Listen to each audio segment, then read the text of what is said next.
Hola, ¿qué tal? Bienvenidos a Acceso B, en donde tú ya tienes tu boleto. Me da muchísimo gusto que me acompañes como cada tarde en esta, sobre todo, tercera temporada en el ejercicio de la discusión, en donde escuchamos, cuestionamos y proponemos. Mi nombre es Luis Benavides y, por supuesto, muchas gracias por acompañar. No quiero iniciar este emocionante conversación sin antes recordarle que puede usted seguirnos a través de las redes sociales, en las fanpage de Radio Choca, en las fanpage de Branding Office One, por supuesto en Noa Media, y a través de Instagram nos puede seguir también a través de @chocaradio. Estamos en vivo en este momento a través de esas plataformas digitales, y hoy me acompaña, por supuesto, alguien que ustedes ya conocen muy bien. Es alguien que ya es de casa y que, por supuesto, siempre tiene un análisis puntual al respecto de lo que platica esta mesa. Por supuesto, después de esta elección 2021, no podíamos dejar de iniciar esta tercera temporada sin escuchar ese análisis y el debate que vamos a tener en este momento.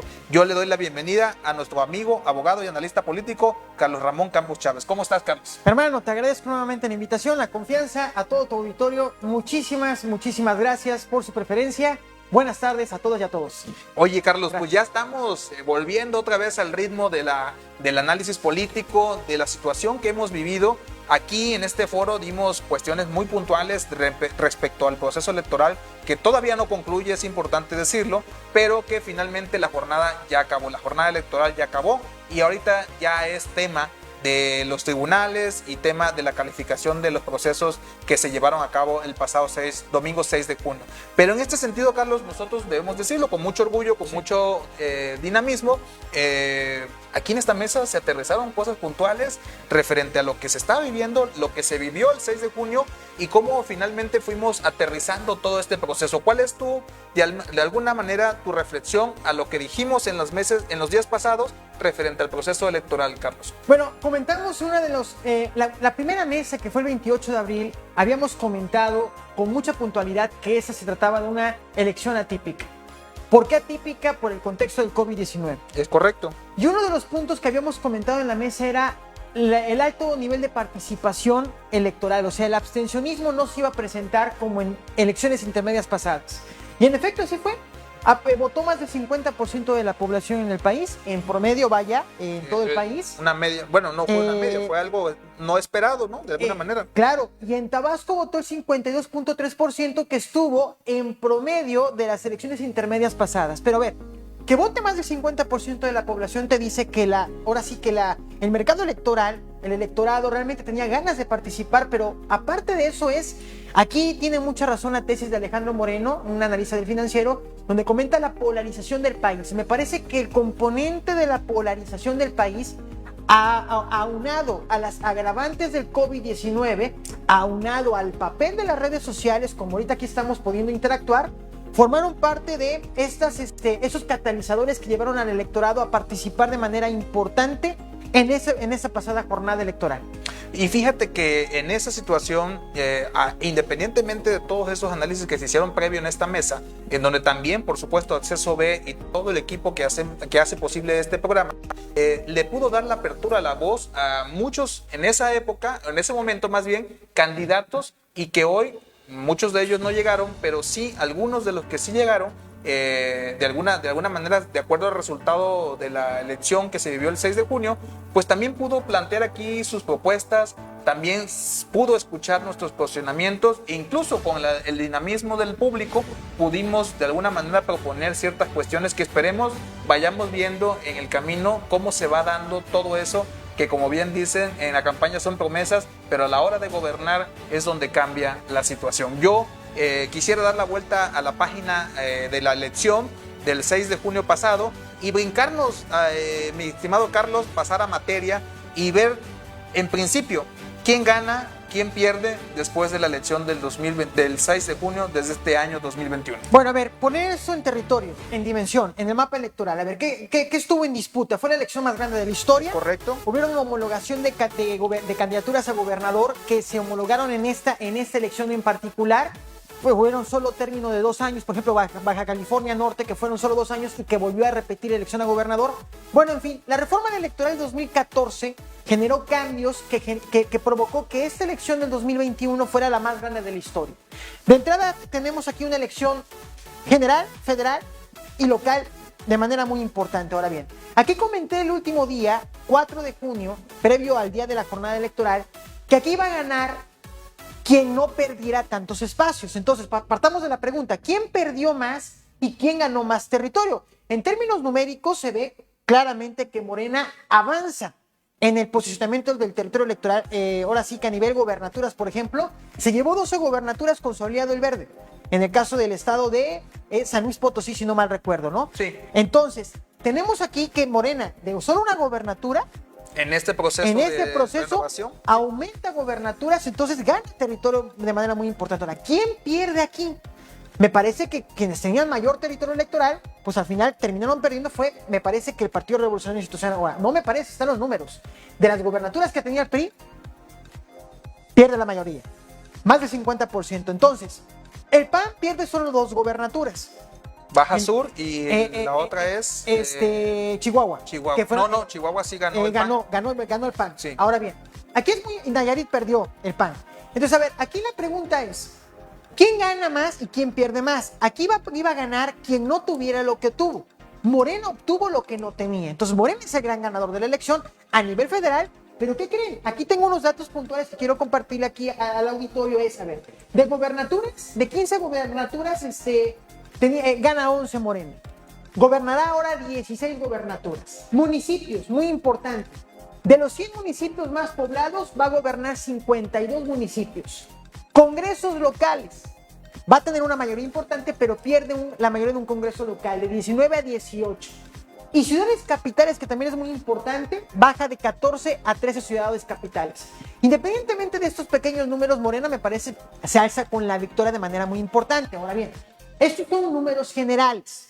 Vámonos al Congreso de la Unión, que es muy importante. En el Congreso de la Unión, si bien con los aliados Morena tiene una mayoría calificada de manera muy importante, decir que solo Morena pierde votos, un número efectivo de votos muy importante, de un 37-40% que tuvo en el 18, bajó un 35-34%, pero eso no quita que tenga la mayoría con sus aliados, porque sí va a requerir del Verde para sacar reformas constitucionales. Y hago un paréntesis ahí, ¿no? El mismo presidente en la primera mañanera después de la elección, post-elección o post-jornada electoral, pues también fue muy claro, ¿no? El tema es que incluso él está abierto a construir lo que le falta. Incluso hasta puso nombre y apellido, ¿no? Hasta con algunos diputados del PRI, ¿no? A ver, eso es muy importante. A ver, los partidos bisagra. ¿Qué son los partidos bisagra? Son aquellos partidos que en el sistema político mexicano te permiten hacer negociaciones en el Congreso para efectos de poder aprobar el presupuesto, sacar reformas constitucionales, en fin. Aquí tenemos 3 principales partidos que juegan como bisagra. Tenemos el Partido Verde, tenemos Movimiento Ciudadano y tenemos el Partido Revolucionario Institucional. Entonces, de entrada con el solo Partido Verde no requiere otro partido más, el Morena, en este caso el partido en el gobierno, para efectos de sacar reformas constitucionales, que sería la ambición más importante para efectos de modificar el aparato normativo principal de este país. Porque los congresos locales ya los tienen, que tú requieres 50 más 1. Claro. Obviamente, ¿quién es la segunda fuerza? Quien no va a ceder, en efecto, obviamente, a la agenda de Morena va a ser el PAN. El PAN se consolida como una segunda fuerza política nacional, una oposición natural a Morena discursivamente, simbólicamente, con actores también simbólicos que están en acción nacional. Y bueno, actualmente gobierna Aguascalientes, Chihuahua, Guanajuato, Querétaro y Yucatán. Y obtendrá 31 diputados federales más de la elección pasada. Ok. Entonces, aquí tenemos, bueno, en términos numéricos, ¿gana Morena? Sí, gana Morena. O mejor dicho, gana el proyecto político del presidente. Porque Morena es un partido, es un instrumento. Pero me parece que aquí, con todas esas alianzas que se construyeron, gana al final el proyecto político del presidente López Obrador. Fíjate que, bueno, a mí me gustaría que matizáramos también en el tema de los perdedores, aunque no sean los grandes perdedores, pero sí deben ser perdedores. Por ejemplo, los partidos que no cruzaron el umbral de los 3%, ¿no? Del 3%, que incluso remató finalmente lo que de alguna manera muchos decían, ¿no? Ellos no deberían estar en la elección porque ya les habíamos dicho que con el voto ciudadano no alcanzaban el porcentaje o las razones jurídicas para que se formaran partido, pero que el tribunal los regresó a la contienda, ¿no? Y que finalmente, pues, el voto ciudadano les dijo, no, ustedes no van a estar en el umbral del 3%, y así desaparece Fuerza por México. Fuerza por México. Partido Encuentro Social, que por cierto, hasta hace unos días fue trending topic.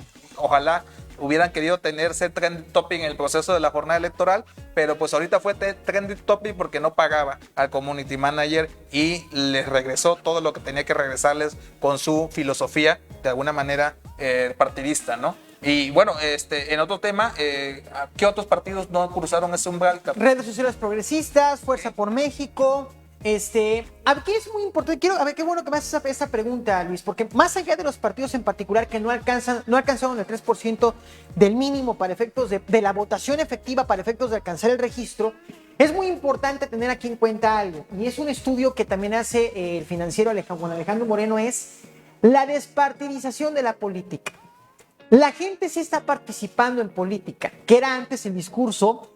Cuando estaba muy partidizada la política, cuando tú te identificabas, el electorado se identificaba con un partido político. Hoy en día, el ciudadano o la ciudadana, solo el 20%, menos del 20% se identifica con una fuerza política como tal. Aproximadamente. Hay una crisis de partidos y hay una despartidización de la política. Eso es muy importante comentarlo. Y además entonces, el discurso del presidente. ¿Y por qué comentar esto? Porque al final de cuentas quienes votaron, que fue más del 50% en esa elección, eligió una fuerza política. Pero estoy seguro que aquí no solo eligieron una fuerza política y un proyecto político, sino también aquí eligieron al personaje, a la figura en el territorio. Y tenemos, por ejemplo, casos sorpresa, entre comillas, como el caso Nuevo León, como un partido Movimiento Ciudadano hace 6 años no obtuvo más del 3%, 4% para la elección a gobernador, y hoy en día tuvo el 36% por un factor de un personaje que generó un ruido muy interesante en las redes sociales, desde el Congreso local, después Senado de la República, que le permitió alzarse con la gobernatura. Y así nos podemos ir en varias partes del país donde la partidización de la política, o sea, el partido político como tal, ya no es un referente nada más, y hablo de los partidos tradicionales para alzarte con la victoria. Obviamente, ¿qué es lo que observamos en el mapa electoral a nivel nacional? Es alternancias. Es un término muy importante, o sea, la gente votó por un cambio, porque las gobernaturas que se perdieron estaban en los partidos tradicionales. Entonces, yo aquí lo comenté en semanas pasadas, Luis, y lo reitero. El discurso antisistema está vigente. Y Morena es un discurso o es un partido antisistema. Es un partido opositor. Y lo irónico es que es un partido opositor antisistema dentro actualmente de la máxima, de alguna manera, de la máxima línea de gobierno del país. Exactamente, pero a ver, vayámonos a la Ciudad de México. Pasó, digamos que lo mismo, pero al revés. Porque lo que vimos en la Ciudad de México, más allá de lo que se pueda decir que pasó en los subterfugios, ahora sí que dentro de la operación política en la Ciudad de México, vimos un voto antisistema contra el gobierno. Sí, porque perdieron la mitad de las delegaciones muy importantes y también perdieron una buena parte de la Asamblea Legislativa dentro del aparato gubernamental de lo que representa la Ciudad de México. Y que lo habíamos platicado aquí, ¿no? Finalmente aquí se analizó en alguna mesa de los viernes, tradicionalmente en el proceso electoral, que platicábamos de cómo iba a ser un impacto importante todo esto que se generó a partir de la línea 12 del metro, ¿no? Ah, claro. Se atribuye, entre otros factores, uno de los más importantes de esa debacle que tuvieron en la Ciudad de México. Lo del metro de la Ciudad de México sucedió exactamente el 3 de mayo. Aquí lo platicamos el 6 de mayo, que fue en nuestra segunda mesa. Y aquí lo platicamos en la mesa donde dijimos, oye, la coyuntura del tema de la línea 12 no se iba a afectar. Y en efecto afectó. Completamente fue una coyuntura, fue un punto de quiebre. Bueno, a ver, la Ciudad de México no opera, no se mueve sin el metro o sin el metrobús. O sea, la movilidad en la Ciudad de México es una necesidad primordial, principal para toda la población.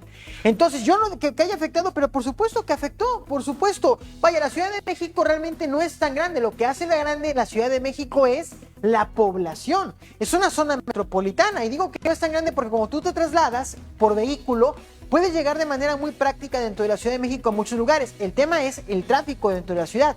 Por eso la movilidad es una gran necesidad. Pero a ver, vayamos aquí al punto importante, Luis. Las coyunturas importan, y aquí lo comentamos, las campañas iban a importar y pesaron. Independientemente de que Morena ganó, en un estudio que realizó una consultora, y es sin patrocinio, pero respetando la fuente que es Integralia, generando un mapeo de cómo gana Morena varios estados. Cuando vemos a la fuerza opositora, realmente la fuerza opositora creció en varias partes del país, Sí, claro. pero no les alcanzó.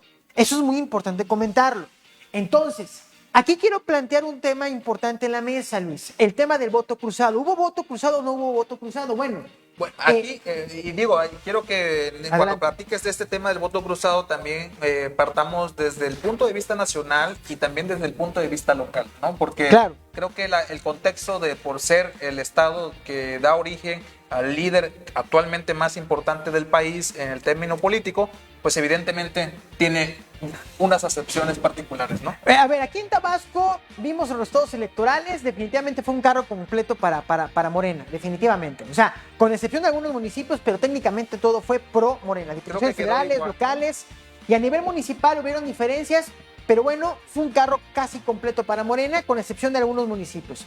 Pero a nivel federal, aparte del componente de las alternancias en los estados, es muy importante comentar, yo aquí planteé un porcentaje. Yo comenté que en el voto cruzado yo iba a ver aproximadamente un 20-30% en ese rango. Y en efecto así fue. Ese 20-30% votó cruzado. Pero aquí hay un dato aunado a lo que estoy platicando. Cuando vemos nosotros las gráficas comparativas del 15, 18 y 21, obviamente hubo un crecimiento del 15 al 18, pero en el 21 todos los partidos disminuyeron su número efectivo de votos. Saquemos el tema del porcentaje. Porque el porcentaje no te dice realmente cómo votó. Hay que irnos al votante, ahora 1, 2 y 3 hasta el millón de votantes. Todos los partidos disminuyeron el número efectivo de votos. Es más, no lo digo yo, está el estudio, Morena pierde el número efectivo de votos, aunque porcentaje, aunque también pierde de manera considerable, gana terreno, pero en el número efectivo de votos no debemos de perder de vista el arrastre de la votación. El único partido que aumentó por ahí del millón, pero que no le alcanzó en varios lugares, es Movimiento Ciudadano, que tuvo 1,5 millones más de votos. Pero eso es hablando ya del número de votos.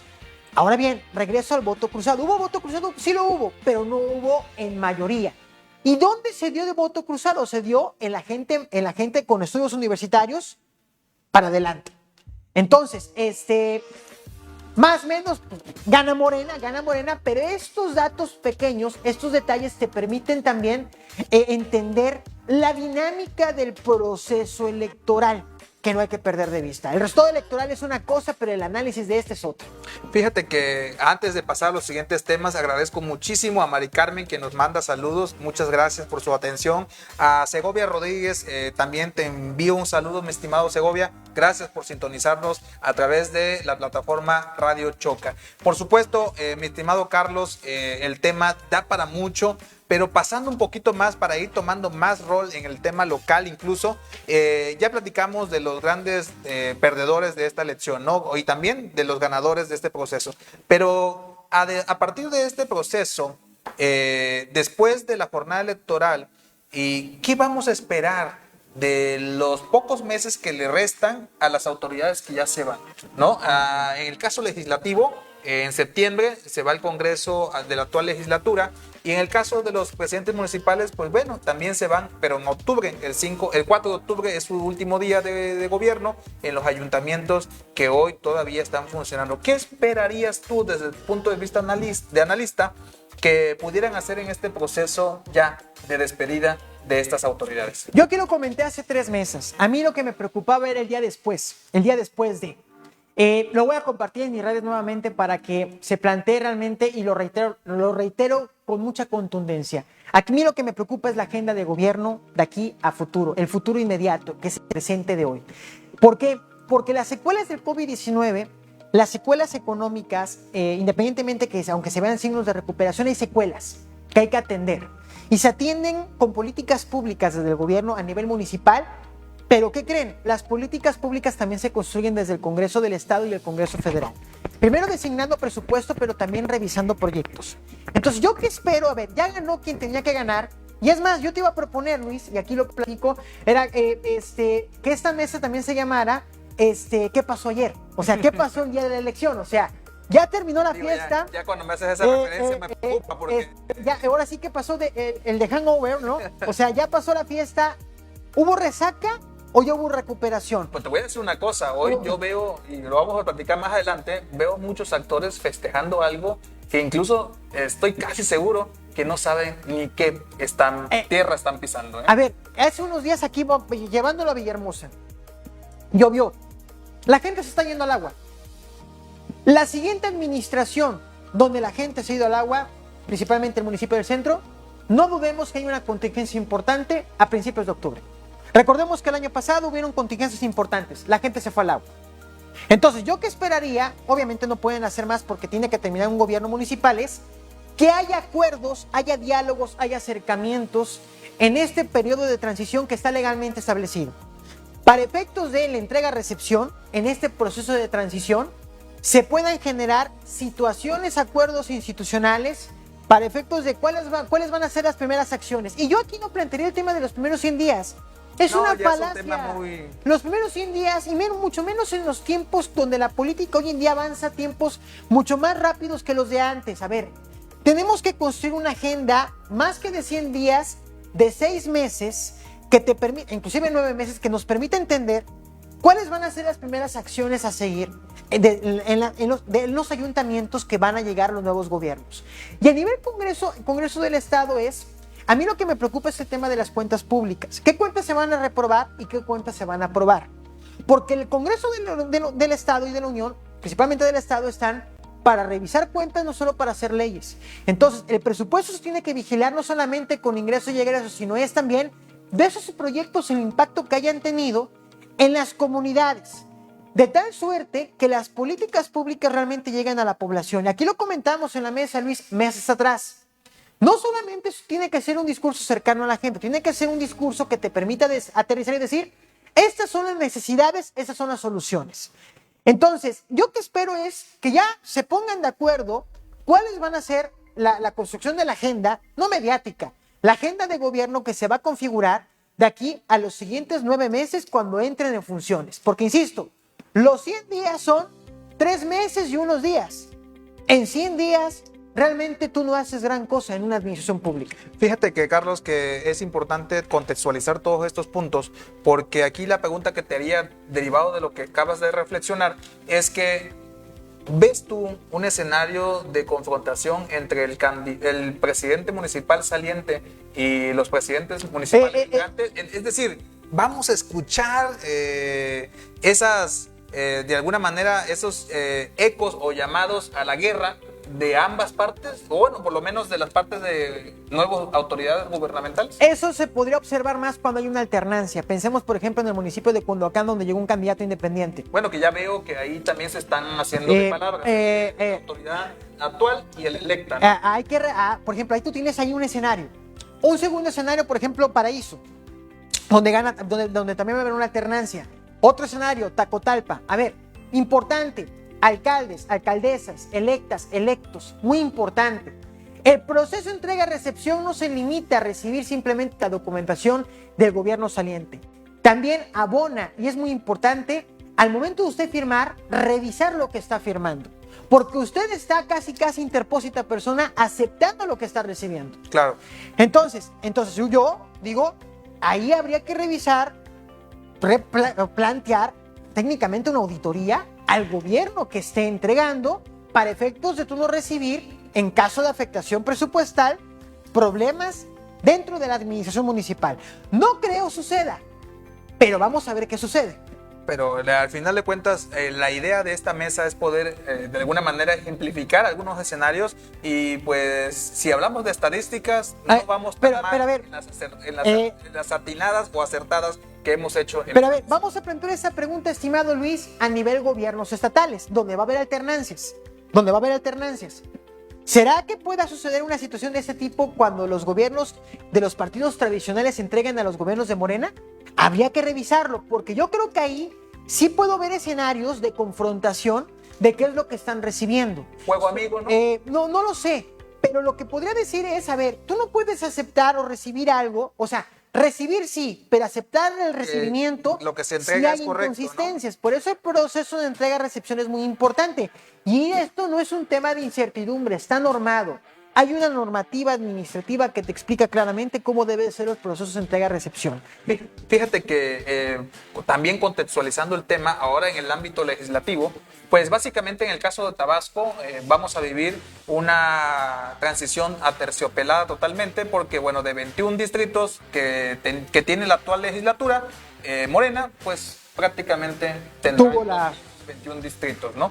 Entonces, aquí la única diferencia es que se anexa un nuevo partido dentro de ese algoritmo en el tema de pluris, porque dentro de la oposición, pues esta vez el Movimiento Ciudadano recuperó su 3%, sí, y eso le va a permitir tener por lo menos hasta ahorita un diputado de representación proporcional. Pero de ahí en fuera todo lo demás prácticamente está igual, ¿no? Y hago referencia a esto porque tú lo planteabas hace un momento, el tema de las cuentas públicas, ¿no? Claro. Y al legislativo le toca, además de las cuentas públicas, que también te quiero poner sobre la mesa, el presupuesto que viene. Bueno, al final de cuentas, aquí en el Congreso del Estado a nivel local, la mayoría lo tiene el partido en el gobierno. Entonces no digo que vaya a haber situaciones dentro de, pero al final de cuentas aquí la gobernabilidad institucional desde el Congreso está garantizada.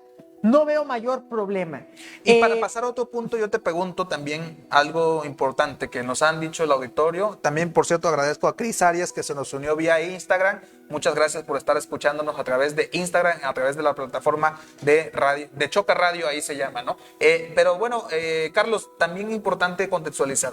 Tú ves en este ejercicio de la elección, ¿tú ves una aprobación al gobierno de la Cuarta Transformación en Tabasco al tener estos resultados? Mira, el presidente tiene números, es más, es el estado donde más votos a favor tiene, o sea, apoyo social tiene el presidente, más del 70-75%. Entonces, a ver, más allá del gobierno estatal y municipal, me parece que la agenda del presidente sí está permeando comunitariamente en el estado. O sea, influyó definitivamente, o sea, se siente que hay un presidente tabasqueño, se siente. Y la gente salió a votar de manera importante y le dio otra vez el voto de confianza al personaje que es López Obrador, pero también al proyecto que representa Andrés Manuel López Obrador. Entonces, hay un voto de confianza, porque al final aquí hay un liderazgo que lo representa el presidente desde el Palacio Nacional. Ahora bien, en otros estados de la República, estaba checando un comparativo del número de aprobación del presidente en todos los estados, están por arriba del 50%, ¿eh? Entonces yo no dudo que este fenómeno de arrastre, si lo queremos ver así, algunos analistas hablan de que se vio invisiblemente o fantasmalmente el presidente en la boleta electoral. No dudo que estas victorias en gobernaturas y en congresos estatales haya permeado la agenda del presidente a nivel nacional. Obviamente, insisto, a nivel número efectivo de votos pierde votos Morena, sí es cierto. Y si yo fuera analista del partido Morena, oye, hay que decir que perdimos votos del 18, por supuesto, pero ganaron territorio político electoral porque los otros partidos, y lo comenta algunos liderazgos de la oposición, lo reconocieron. ¿Qué elección vieron? No ganamos realmente la elección. O sea, la alianza per se como tal no gana la elección como ellos hubiesen querido ganarla. Por ahí escuchaba un liderazgo de un partido político decir que habían ganado 8 gobernaturas a las 6:30, 7 de la noche. Yo pregunto, después de todo electoral, del PREP, de los números oficiales, ¿cuáles 8 gobernaturas? Claro. Entonces, quedan de alguna manera señalados o ridiculizados. Sí, desafortunadamente. El tema político, ¿no? Exactamente. O sea, aquí tenemos que. A ver, vámonos a Estados Unidos, vaya. En Estados Unidos dilataron los candidatos hasta las 8 o 9 de la noche a salir a dar una declaración. El primero, sí recuerdo que fue Biden, después fue Trump, porque no había resultados oficiales hasta el día siguiente, inclusive el miércoles de esa semana. Ya ves que tuvimos nuestra mesa de análisis, Luis, porque hubo un voto también, un voto correo electrónico, un voto, perdón, por correo, donde tardó a llegar al conteo de las secretarías de Estado a nivel estatal, y obviamente el conteo iba a delatar. Ese sistema no existe en México, pero aquí el punto importante que quiero destacar es, yo me esperaría a que los resultados salieran y de ahí dar una declaración y que no sea al revés. Porque claro, lo que pasó fue pues una evidenciada de la poca seriedad de información a la mano para efectos de decir el diagnóstico o el balance del resultado electoral. Fíjate que aquí nos saluda Samuel Olán, estimado Samuel Olán, y te dice, te retribuye más bien quiero interpretar que así lo dice Samuel Olan, ambientalista, por cierto, experto en ese tema. Dice, avances a 6 meses permiten conocer cumplimiento de metas del Plan Municipal de Desarrollo, que tienen hasta febrero de 2022 para presentarlo. En ese sentido, él habla de que, bueno, el tema de la cuestión de los 100 días es un poco efímero, pero un avance de 6 meses sí permite tener una idea de ver cuáles cosas se cumplieron y esos mecanismos efectivamente, y coincido con el estimado biólogo Samuel Olan, que evidentemente el mismo Plan Municipal de Desarrollo se encuentra las formas de medir qué se hizo bien y qué se hizo mal. Valdría la pena plantearle a estas autoridades que van a punto de salir si han concretado o no sus metas que ellos mismos plantearon en ese proceso del Plan Municipal de Desarrollo. Una de las críticas que yo comenté aquí en la mesa y que se analizaron las agendas de las propuestas de campaña, que sabemos que eso no es una variable determinante en una campaña electoral, pero era muy importante revisarlas y analizarlas, era que casi todas las plataformas eran muy parecidas. Lo que cambiaba era el tono discursivo y la bandera que las abanderaba, y obviamente los personajes que la llevaran. Aquí lo que yo recomendaría, y lo comenté hace 3 meses también, es qué conceptos tiene de la agenda municipal de desarrollo los que ganaron en su elección municipal. Porque a partir de las prioridades construyes ya líneas de acción en particular. Y a partir de eso construyes una agenda municipal de desarrollo. Y aquí lo comenté también claramente. No puede haber crecimiento sin desarrollo.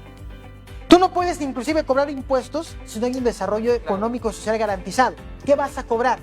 ¿A quién le vas a cobrar? ¿De dónde les vas a cobrar? Obviamente aquí no hablamos de una agenda fiscal municipal, sino hablamos de empoderar a la comunidad fuera del gobierno para efectos de que se contribuya a un desarrollo comunitario de lo social para potencializar a los municipios. Pero a ver, aquí los conceptos son claves, pero también aquí tenemos que entender, y aquí lo comentamos en las mesas anteriores, yo veo una problemática, o sea, veo que hay altas expectativas, y aquí lo comenté también. No construyamos falsas expectativas, no construyamos escenarios sobre arena, porque realmente es tan complicado lo que está pasando en los municipios que es muy poco el tiempo para solucionar los problemas estructurales que tienen. Fíjate, y eso ya da pauta para la siguiente cuestión, el cuestionamiento, para ir concluyendo este primer arranque de la mesa de análisis político que estamos ya ingresando en la 3ª temporada de Acceso B, que por supuesto agradezco que estén sintonizando. Carlos, en el tema es, ¿qué esperar de las nuevas autoridades? ¿Cuál es tu proyección en el ejercicio de las próximas autoridades? Vamos a hacer 2 puntualizaciones muy claras. Uno en el tema legislativo, que prácticamente va a ser rápido porque pues evidentemente no vemos mucha variación. Y en la otra, bueno, es en la agenda municipal, la municipalista, derivado de 2 factores importantes. Uno, el emergente partido Movimiento Ciudadano, y otro, la variación de un candidato independiente que finalmente llama mucho la atención en este ejercicio en donde casi todo pues fue arrasado por Moreno, ¿no? A ver, yo lo que espero, tiene mucho, ya acabaron las campañas, ya acabó la fiesta electoral, ya acabó la verbena, ya acabó la conquista por el mercado electoral. Aquí ahorita el tema es más serio, porque la desconfianza de las democracias se debe por los malos gobiernos. Es una realidad. El PRI se va en el 18 por una mala administración y la gente lo acreditó. Las clases medias votaron por una opción política que en este caso fue Movimiento de Regeneración Nacional, Juntos Haremos Historia.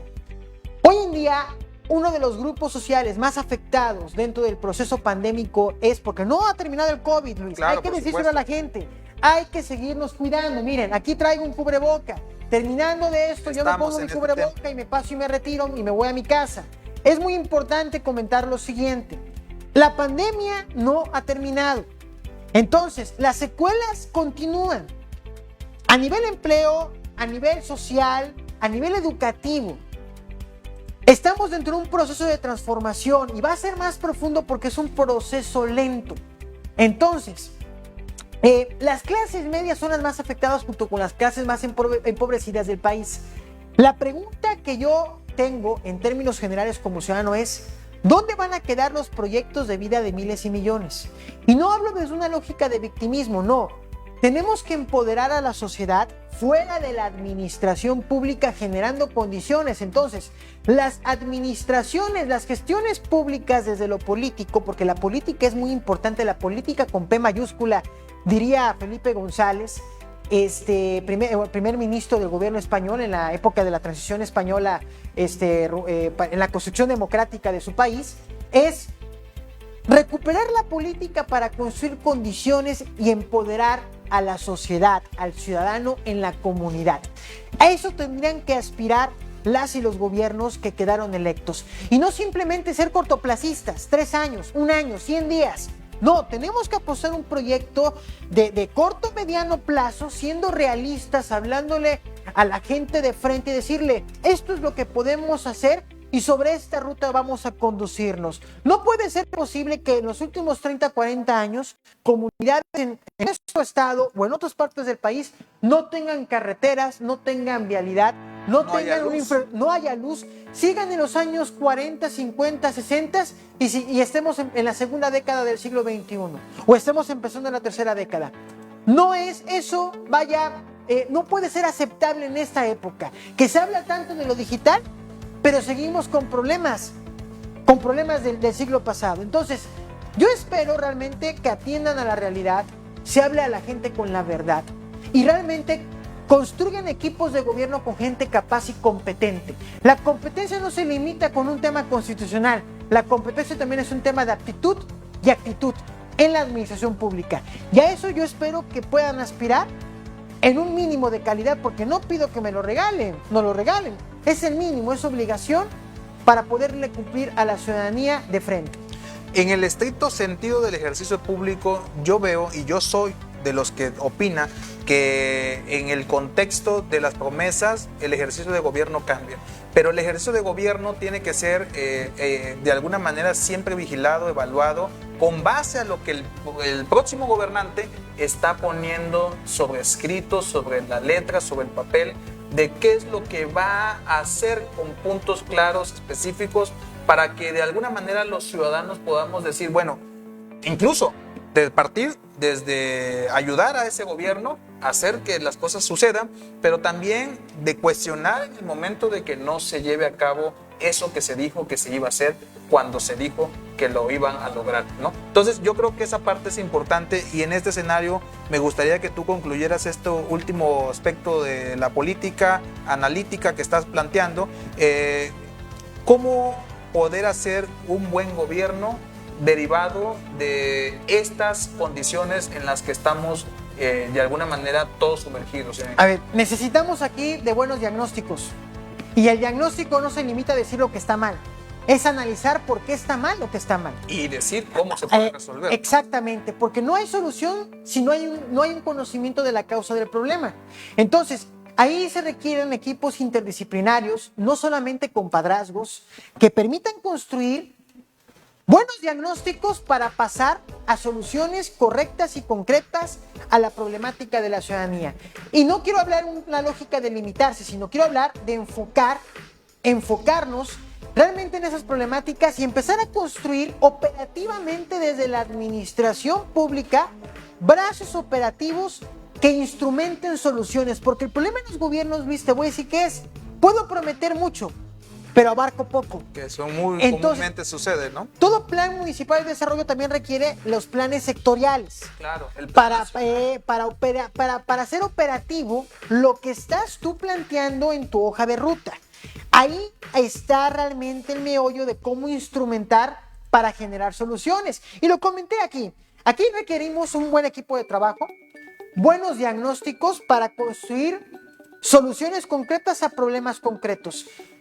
Y obviamente comentarlo, no solamente gobernar con redes sociales, es un gran instrumento, hay que gobernar desde las comunidades, porque en las comunidades es donde se vive y se siente la problemática en particular.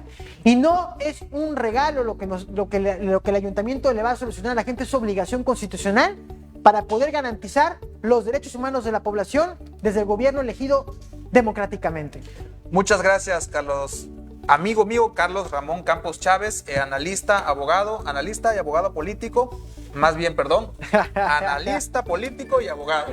En este ejercicio de la tercera temporada es muy importante tu punto de vista en este contexto de lo que estamos viviendo, y vamos a ir planteando en la tercera temporada muchos más escenarios en lo que pareciera ser hipotéticamente resulta después ser la realidad que nos avasalla, ¿no? En este sentido, vamos a platicar en esta tercera temporada de cuestiones económicas, cuestiones sociales y demás. En la próxima semana estaremos sintonizándonos a través de la experiencia, del análisis de un personaje egresado del ITAM, economista y por supuesto emprendedor, que por supuesto me va a dar mucho gusto que ustedes lo conozcan a través de Acceso B. Y mañana también, Carlos, te comento, vamos a tener un programa especial por el Día del Padre del próximo domingo, en donde vamos a platicar de dos temas importantes, ¿no? El tema de la concepción de la palabra éxito y de cómo podemos imaginarnos a los padres de hoy en día, hablo de los padres de familia de hoy en día, en el contexto de si son o no son padres de éxito en este nuevo mundo que a partir del COVID cambió totalmente su forma de ver las cosas. Por eso en Acceso B es muy importante que nos acompañes en todo momento en estos programas que finalmente se hacen y se buscan que sirvan a ustedes.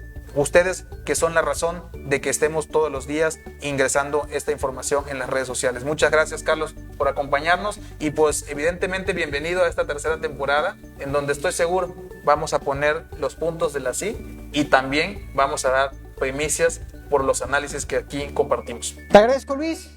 Excelente tarde, noche y a la orden con ustedes. Muchas gracias. Muchas gracias, y a ustedes les recuerdo que nos sigan en redes sociales a través de las fanpage Radio Choca, Branding Office One y por supuesto Noa Media. Por supuesto también en Instagram a través de Choca Radio y en nuestras redes sociales personales, Carlos, un servidor, estamos ahí interactuando en todo momento con ustedes. Agradezco igualmente a todas las personas que nos escribieron, que estuvieron atentas a este programa de regreso a la tercera temporada. Por supuesto, a quienes no logremos dar contestación, estaremos escribiendo y nos vemos mañana en el programa especial del Día del Padre a las 6 de la tarde. Y por supuesto, el próximo martes estamos en Acceso B con el tema económico con Alex Medina. Aquí estamos con ustedes compartiendo todo lo que a ustedes les interesa. En Acceso B, tú ya tienes tu boleto. Buenas tardes, hasta pronto.